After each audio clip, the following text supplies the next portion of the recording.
Hello, I'm Brigantia Blackbird of the Blackbird Grimoire. Welcome back to the daily forecast for Monday, April 22nd, 2024. Happy Day of the Moon. As per a reminder, it is Taurus season. We are in the Celtic tree month of Willow. It is Mercury retrograde Aries. We are in a waxing moon, and it is Earth Day.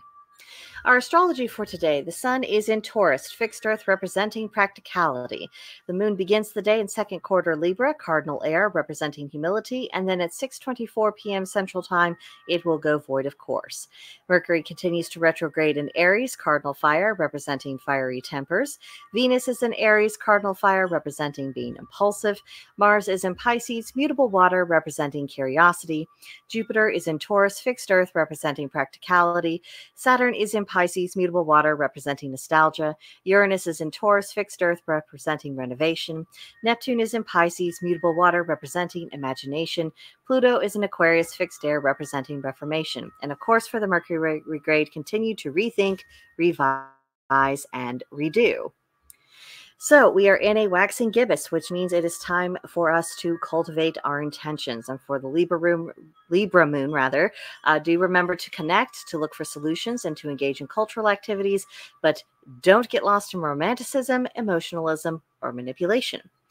Now, as it is the day of the moon, today is a day to honor goddesses of both the moon and of the earth. Many of them are also mother goddesses, so you could take this opportunity to honor this manifestation of the feminine creative capacity in both the divine and the human level.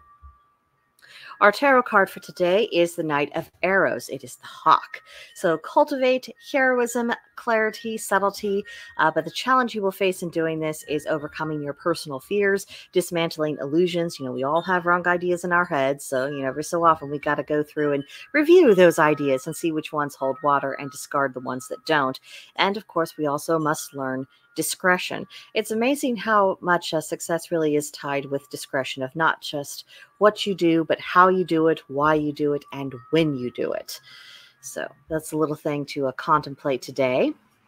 Our Celtic triad reads: 3 signs of a fop.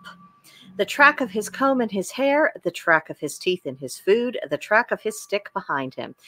Now, if you are not familiar with the word fop, essentially it refers to a young man who's a bit fussy, a bit preoccupied with himself, shallow, kind of puffed up, prideful, that sort of thing.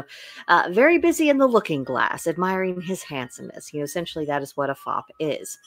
But the young men who go that route, it does indicate that they are neglecting to master traditional masculine skills. They're so concerned with the external appearance that they're not necessarily preparing for a profession, the ability to defend anyone, the ability to provide, or even just maturing into an adult with whom another adult can even have a relationship with.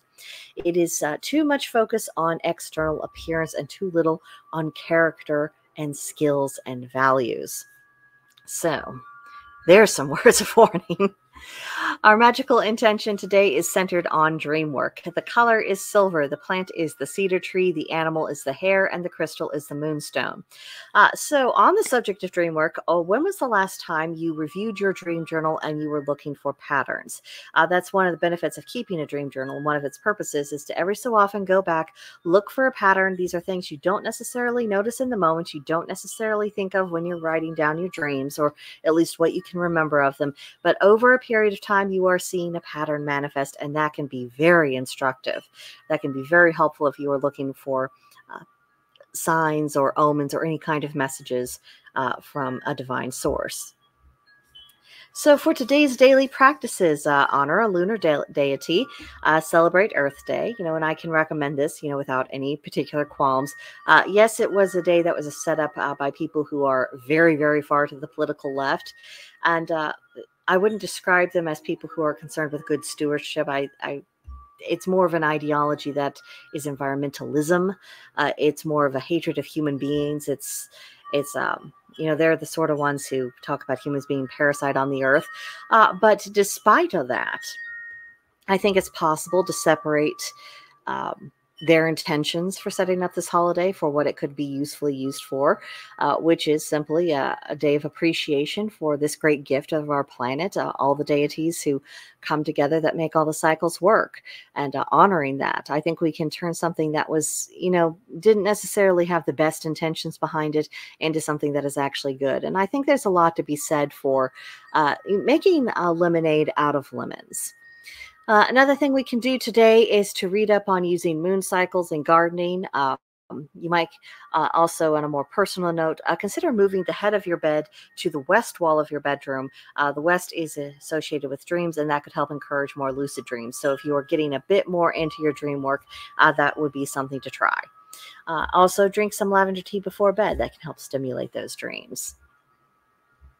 And lastly, our fae of the day is the Lavender Fairy. And for your journal prompt, the Lavender Fairy is said in legend to aid the heartbroken.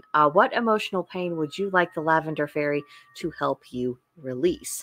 I think it's very important. People talk about being in need of healing and trying to do healing work, but there does come a moment when we are allowing some of our pain to be released, saying, I don't have to hold on to it. I don't have to feel this as intensely. This does not have to become a permanent part of my identity. And, relying upon allies and with the Fae and with other various guides that can help us along that line. So being willing to let go of these things is an important part of that healing process. And it's astonishing how many people will cling to their pain. So just something to look within. So that is what I have for you today. Come back tomorrow for another installment of the Daily Forecast. In the meantime, let me know what you thought of this one in the comments section, or email me at brigantiablackbird@protonmail.com and we can chat there. But that'll do it for now, and I'll see you guys next time. Bye.